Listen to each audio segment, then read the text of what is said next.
Thank you very much. So today we're honored to swear in Jeanine Pirro, somebody I've known for a long time, and she's an incredible person, an incredible woman, as our new interim United States Attorney for the District of Columbia. That's a big deal. And I'd like to congratulate Jeanine and her whole family. And we have Christine with us, and Alex, I know, is in a very, very important place right now.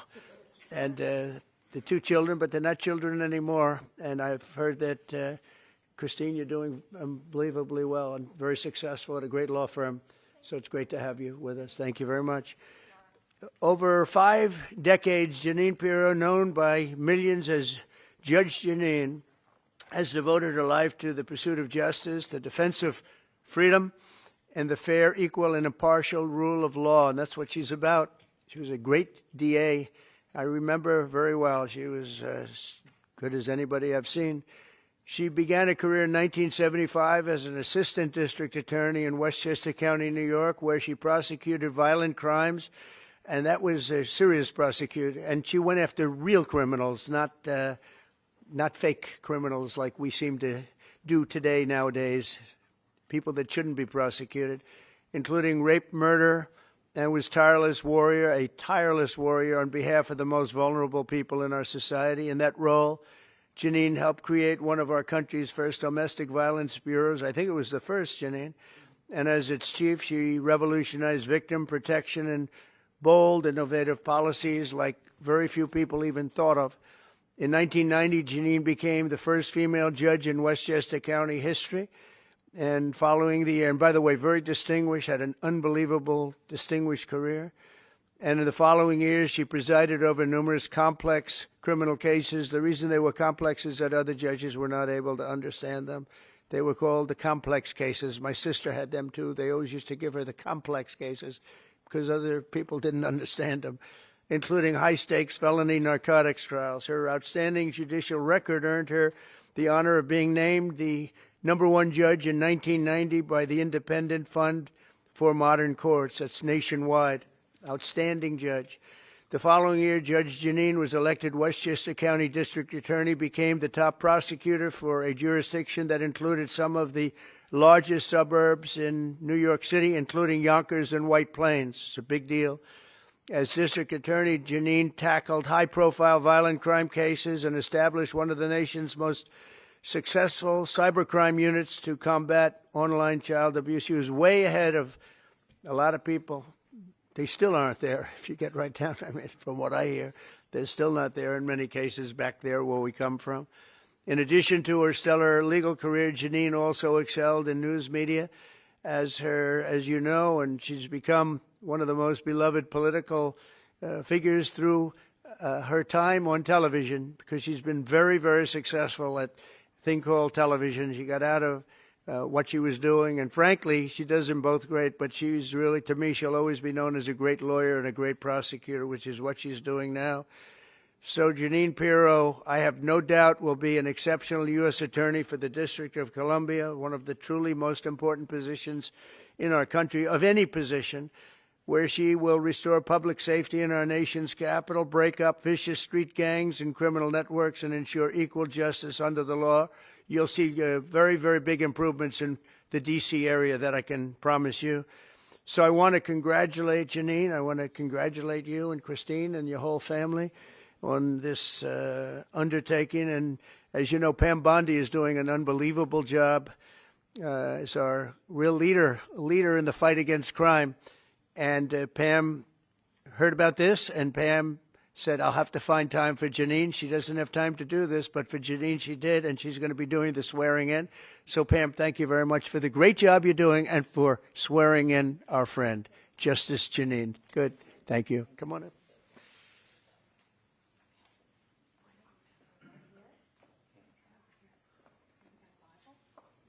Oh, you're there. There we go.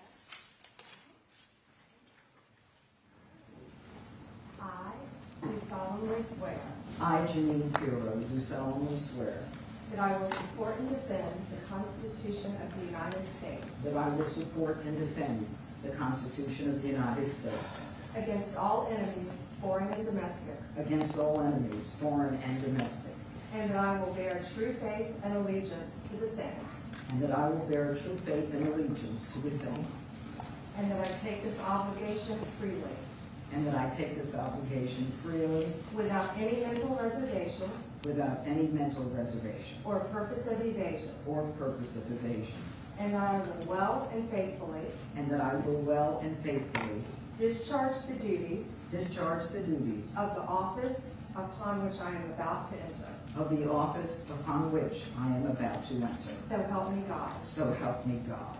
Congratulations. Thank you.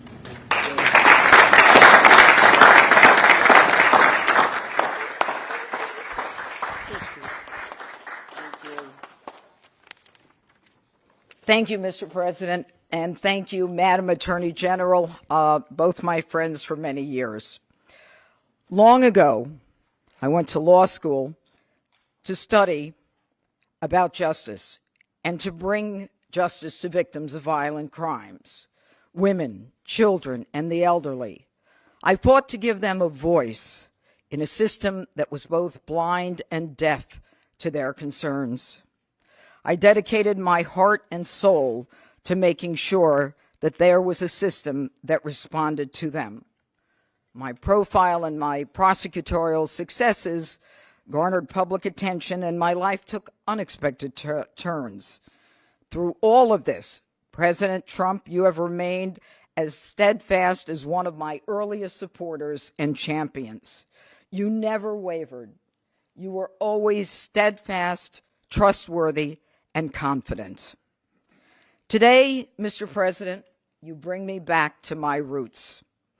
And it is a larger arena, but no less an arena where we need justice, where we need to send a message that justice will be honored in the District of Columbia.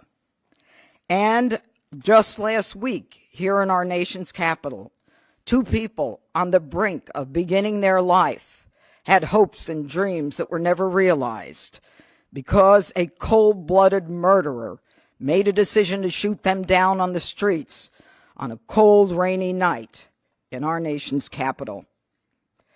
This will not go without just accounting. My voice should be heard loud and clear. No more tolerance of hatred, no more mercy for criminals. Violence will be addressed directly with the appropriate punishment. And this city will again become a shining city on a hill in an America that President Trump has promised to make great again and will make safe again. Mr. President, America thanks you, and I thank you.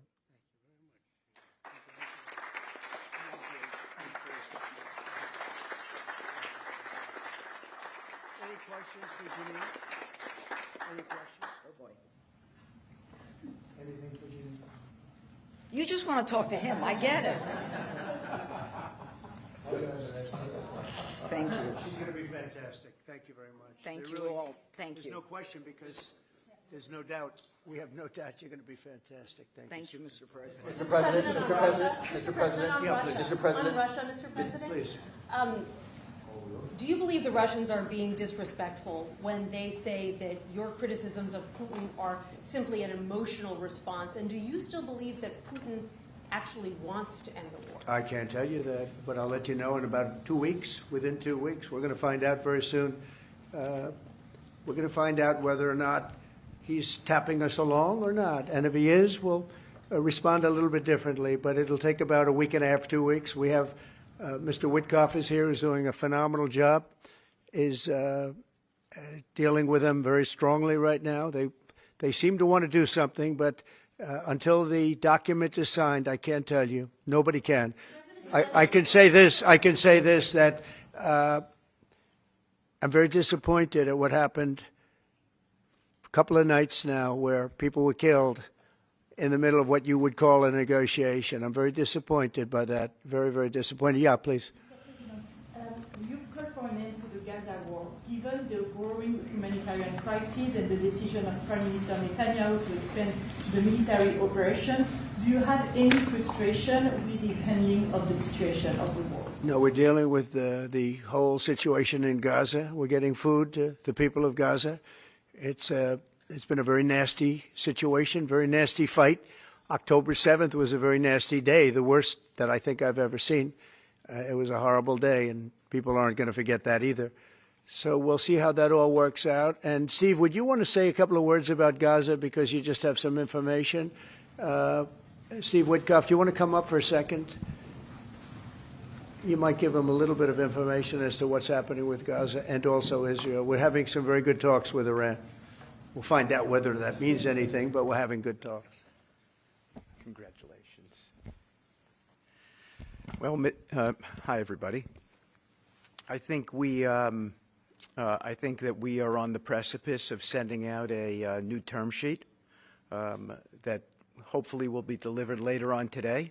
The President is going to review it, and I have some very good feelings about getting to a long-term resolution, temporary ceasefire, and a long-term resolution, a peaceful resolution of that conflict. Mr. President, you said It's having to do with Iran.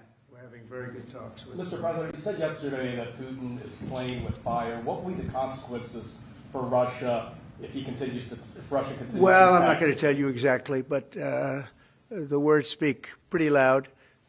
We're not happy about that situation. I think we're doing very well with Iran. I think we're doing very well with Gaza, but we are doing very well with Iran, and I think we're going to see something very sensible, because there are only two outcomes. You know what the two outcomes is: a smart outcome and there's a violent outcome, and I don't think anybody wants to see the second. But I think we've made a lot of progress, and we'll see. You know, they still have to agree to the final stages of a document, but I think you could be very well surprised what happens there, and it'll be a great thing for them. They could have a great country into the future. Yeah. Mr. President, Elon Musk in a television interview criticized the one big, beautiful bill, saying he was disappointed it didn't cut enough, essentially, that it undercut the DOGE efforts. What's your reaction to that? Well, the reaction's a lot of things. Number one, we have to get a lot of votes. We can't be cutting. We need to get a lot of support, and we have a lot of support. We had to get it through the House. The House was. We have no Democrats. You know, if it's up to the Democrats, they'll take the 65% increase. You know, if that doesn't get approved, this country is going to have a 65% increase in taxes and lots of other problems, big problems, almost bigger than that. But we'll have a 65% increase as opposed to the largest tax cut in the history of our country. We will be negotiating that bill, and I'm not happy about certain aspects of it, but I'm thrilled by other aspects of it. That's the way they go. It's very big. It's the big, beautiful bill, but the beautiful is because of all of the things we have. The biggest thing being, I would say, the level of tax cutting that we're going to be doing. We're going to make people really be able to. We'll have the lowest tax rate we've ever had in the history of our country, and tremendous amounts of benefit are going to the middle-income people of our country, low and middle-income people of our country. So we're going to see what happens, because the Senate, as you know, is negotiating with us, and they have to then go back to the House, and, you know, it's got a way to go. But I have to say, Speaker Johnson and Thune have done an incredible job. John Thune has done a fantastic job, and they're working together with me and others. And I think we have an amazing, if we pull this off, remember, we have 0 Democrat votes because they're bad people. There's something wrong with them.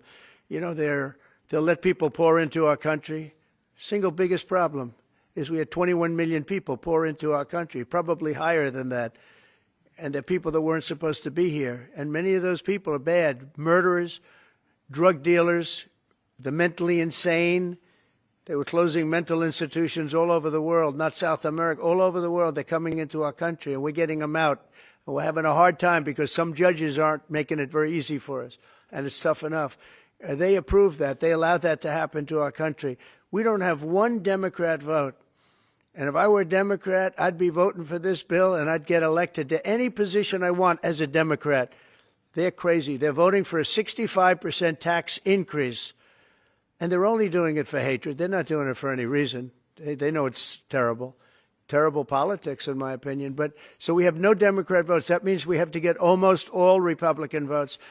And I think we're very close to doing that. I think it'll be very successful. Yeah, please. Mr. President, Wall Street analysts have coined a new term called the taco trade. They're saying Trump always chickens out on your tariff threats, and that's why markets are higher this week.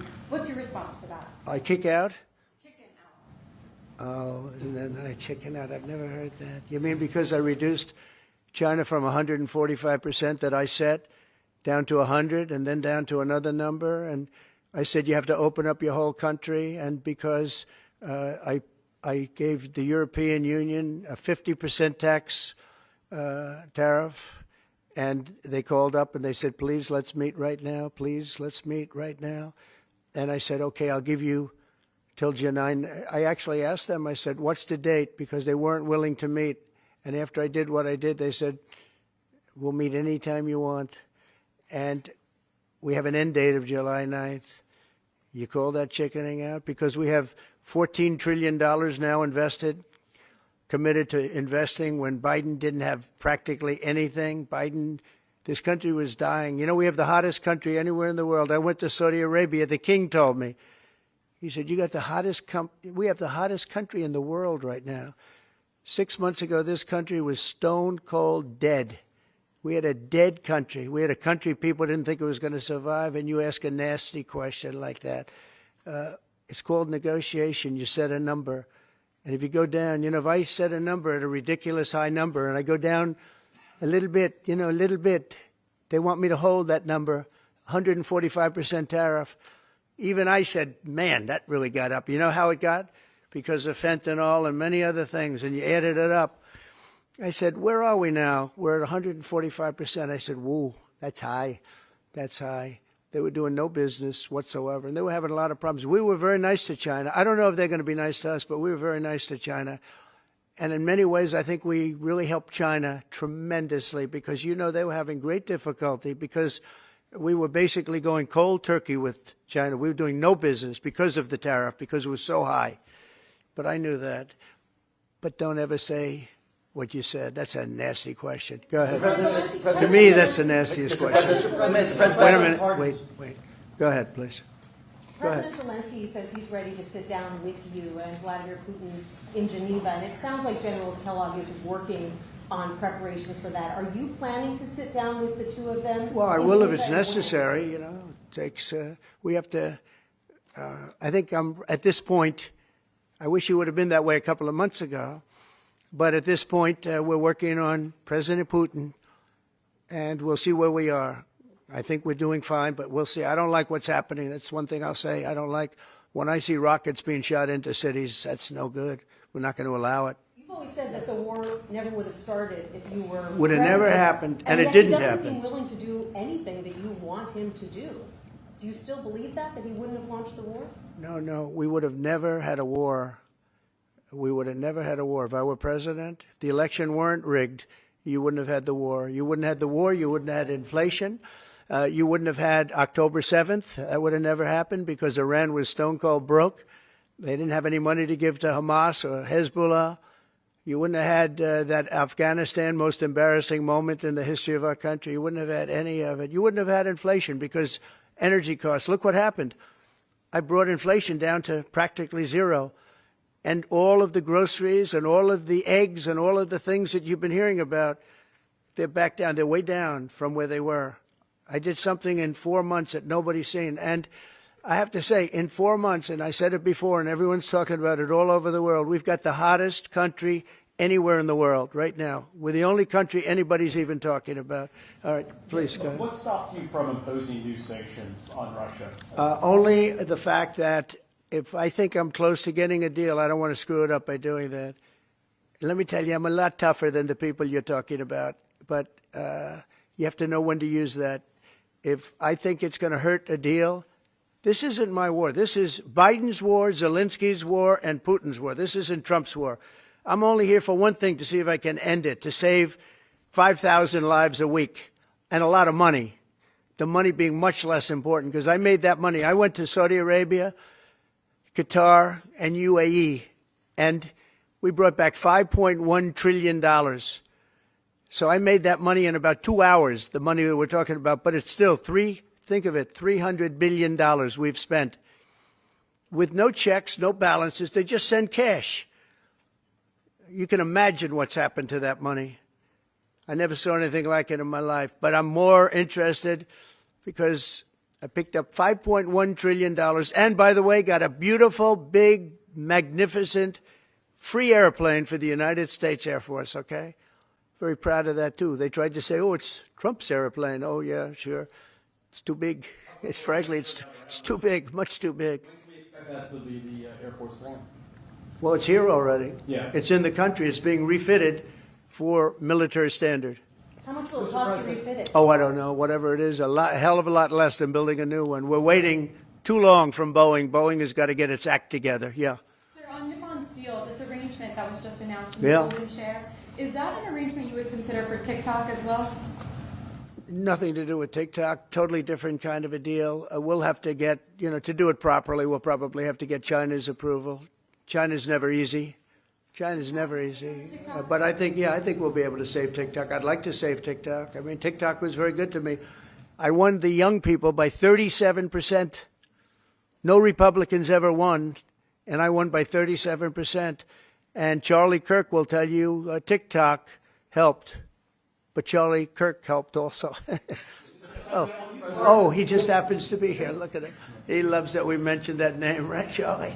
He's done great, and I appreciate all the help. But with young people, we won by 37%, Charlie, and you helped. But TikTok was amazing. And he was the first one. He said, get on TikTok. So I have a little bit of a warm spot. I know I shouldn't. They'll say quid pro quo, put him in jail for the rest of his life, quid pro quo. No, TikTok was very good to me. I won young people. I don't know if it was because of TikTok, but it was something happened.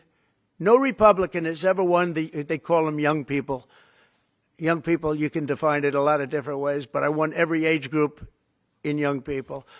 And it never happened, and won by 37%. That's a lot. Yeah. President, back on Iran, did you warn Prime Minister Netanyahu against taking some sort of actions that could disrupt the talks there in a phone call last week? Well, I'd like to be honest. Yes, I did.